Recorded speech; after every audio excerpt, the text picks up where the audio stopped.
Bonjour à toutes et à tous. Alors, est-ce que vous savez la différence entre travailler dans sa reconversion et travailler sur sa reconversion?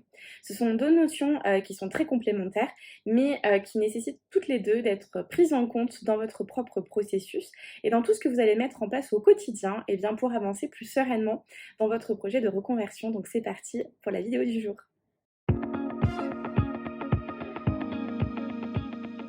Comme toujours, si ce n'est pas déjà fait, je vous invite à vous abonner à cette chaîne pour pouvoir recevoir les notifications dès qu'une nouvelle vidéo sort. Et puis ça permet aussi tout simplement de faire diffuser tout ce que je propose ici à d'autres personnes qui en auraient besoin aussi et qui sont en processus de reconversion. Alors le sujet de jour, il est vraiment très important et c'est une vidéo qui va, dans l'idée, vous permettre de prendre un petit peu de hauteur par rapport à tout ce que vous vivez et par rapport à tout votre processus de reconversion. En fait, ça peut paraître la même chose comme ça, mais travailler dans sa reconversion, c'est pas du tout la même chose que travailler sur sa reconversion. Alors c'est parti, on va commencer par un petit élément de définition. On va commencer sur le fait de travailler sur sa reconversion. Donc travailler sur sa reconversion, il y a l'idée de prendre un petit peu de hauteur par rapport à tout ce que vous vivez, par rapport à tout votre processus de reconversion et le métier idéal auquel vous aspirez, ou en tout cas la vie pro et perso qui vous attend à la fin de votre processus de reconversion. Alors que travailler dans sa reconversion, il y a vraiment l'idée d'être dedans, en plein dedans, donc c'est-à-dire dans les tâches un petit peu courantes. Pour aller un petit peu plus loin, travailler sur votre reconversion, ça veut dire très concrètement parlant, faire toutes les tâches qui vont vous permettre de prendre de la hauteur sur votre projet, qui vont vous permettre d'avoir une vraie réflexion et de prendre de vraies décisions, et bien tout simplement sur la vie professionnelle qui vous fait envie, que vous avez vraiment envie de développer, l'équilibre pro-perso qui est le bon et le plus juste pour vous. En fait, ça va être toutes les tâches qui vont vous permettre d'avoir une vision à moyen et à long terme et d'avoir une vision sur comment est-ce que vous avez envie d'organiser votre projet de reconversion.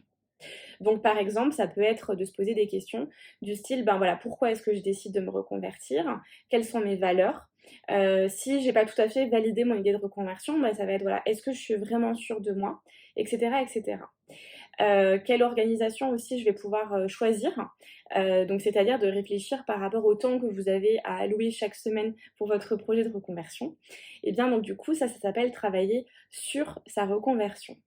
Très concrètement parlant aussi, le fait de faire du coaching à la reconversion professionnelle, donc par exemple moi les personnes que j'accompagne, et bien toutes les séances qu'on a ensemble visent à travailler sur leur projet de reconversion et après de leur donner des petits exercices, des outils, etc.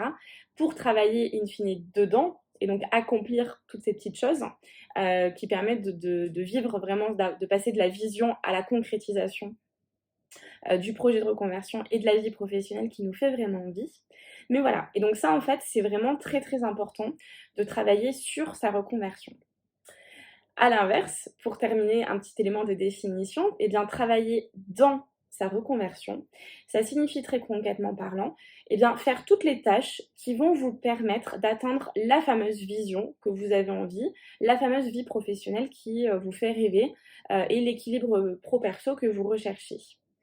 Donc les deux sont vraiment indispensables et si aujourd'hui vous vous sentez perdu dans votre processus de reconversion, si voilà, vous savez plus très bien par quel bout prendre les choses, et bien c'est très probablement aussi parce que vous passez beaucoup trop de temps dans votre reconversion, probablement que vous êtes que sur des tâches, on va dire, courantes, c'est-à-dire par exemple si vous faites une formation, bah voilà, c'est juste de suivre, les modules les uns après les autres, mais que vous manquez en fait de vision sur le court, le moyen et le long terme et vous manquez à quelque part cette prise de hauteur par rapport à votre projet. Donc ça veut peut-être dire que vous ne travaillez pas suffisamment sur votre reconversion. Donc voilà un petit peu pour les deux. Les deux sont importants, donc effectivement, travailler sur sa reconversion, ça veut dire tout avoir le processus de réflexion, prise de hauteur, d'organisation des choses. Et puis bien évidemment, quand on est dedans sa reconversion, parce que c'est aussi important d'être dans sa reconversion, ça va être de faire toutes ces petites tâches du quotidien. Donc je vais vous donner des exemples assez concrets pour que vous puissiez bien visualiser. Par exemple, si moi, en séance du programme OSE, on décide un petit peu de l'organisation la personne va adopter sur les 6 prochains mois pour avancer le plus sereinement possible sur son projet de reconversion.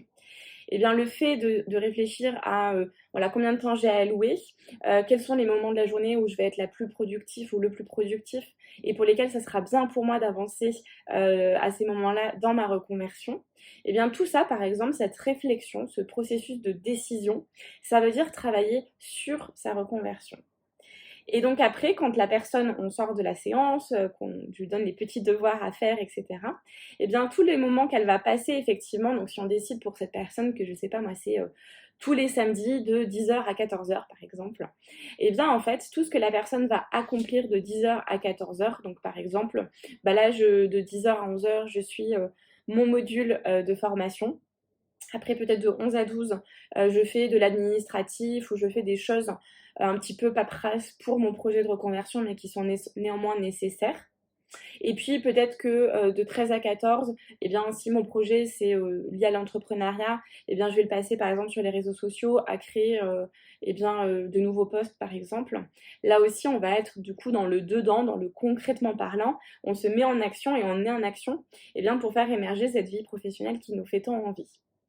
Voilà, donc ça, c'est ce qui permet et donc vous voyez comme ça que, par exemple, avec des personnes que je peux accompagner, dans une semaine, par exemple, si on fait 1 heure de coaching ensemble, il peut très bien avoir 1 heure de travailler, du coup, sur sa reconversion. On prend de la hauteur, on regarde où est-ce qu'on en est, on regarde les points de blocage, les points de difficulté et puis après, il peut y avoir, 3-4 heures comme ça, de travail dans la reconversion.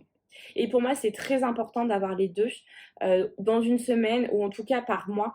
C'est vraiment important. Donc si aujourd'hui cette vidéo ça vous parle et que vous vous dites ah oui je suis beaucoup dedans, en fait j'ai la tête dans le guidon mais j'ai beaucoup de mal à prendre de la hauteur et à voir où est-ce que j'en suis, qu'est-ce que je dois faire, pourquoi est-ce que je fais les choses, etc. Et bien vraiment essayez de travailler sur votre reconversion et puis pourquoi pas de vous faire accompagner soit avec le programme OZ ou avec d'autres personnes, peu importe, pour que vraiment vous ayez ces temps de réflexion profonde, de prise de hauteur. Moi, je trouve que la reconversion, je le dis souvent, c'est une période magnifique pour s'introspecter, pour regarder ce qu'on a vraiment envie de faire, ce qui est vraiment important pour nous. Et donc, du coup, c'est à partir de cette vision-là qu'on va pouvoir construire un petit peu les choses pas à pas et qu'ensuite, eh bien, on va pouvoir travailler dedans très concrètement eh bien, pour avancer et puis se créer la vie pro qui sera la meilleure pour nous tout simplement. Donc, en petit exercice, vous pourriez vous dire, par exemple, à partir de la semaine prochaine, je me fixe entre 1 heure et 2 heures par semaine pour travailler sur ma reconversion et pour voilà, dézoomer un petit peu et me souvenir de mon pourquoi, pour revalider un petit peu les choses, peut-être réorganiser si vous vous rendez compte que votre organisation, c'est pareil, elle est un petit peu chaotique ou compliquée. Ça peut être aussi sur le cas des émotions, hein. Si vous avez beaucoup de peur en ce moment, s'il y a beaucoup, par exemple, la peur du manque qui revient, s'il y a un manque de confiance, etc., eh bien, en fait, plutôt que d'être la tête dans le guidon, ça peut être bien de prendre un petit peu de hauteur, de se dire je travaille aussi sur ma reconversion et je dirais même sur mon mindset. Donc ça, vous pouvez le faire aussi en travail avec un coach à la reconversion, comme moi je peux faire, mais il y a d'autres outils aussi, ça peut être des lectures, ça peut être de visionner des vidéos YouTube, etc. Pour se dire là, je sens qu'il y a cette émotion, je sens qu'il y a ce petit blocage et je décide consciemment de travailler sur ma reconversion, sur mon mindset pour m'aider aussi eh bien, à fluidifier tout ce processus-là. Voilà, sachez qu'en tout cas, si ces notions, ça vous parle, etc., si vous avez envie d'aller plus loin, de vous faire accompagner, je vous mets le lien en bas en descriptif du programme OZ, comme ça vous allez pouvoir voir un petit peu ce que c'est. Et puis, pourquoi pas prendre un appel découverte, donc un rendez-vous pour un appel découverte plutôt, pour qu'on puisse discuter de votre projet, etc. Voilà, donc c'est la fin de cette vidéo. Le petit truc à retenir, c'est de travailler au moins 1 heure par semaine sur sa reconversion. Voilà, je vous souhaite une belle journée ou soirée. Prenez soin de vous et à bientôt pour une prochaine vidéo.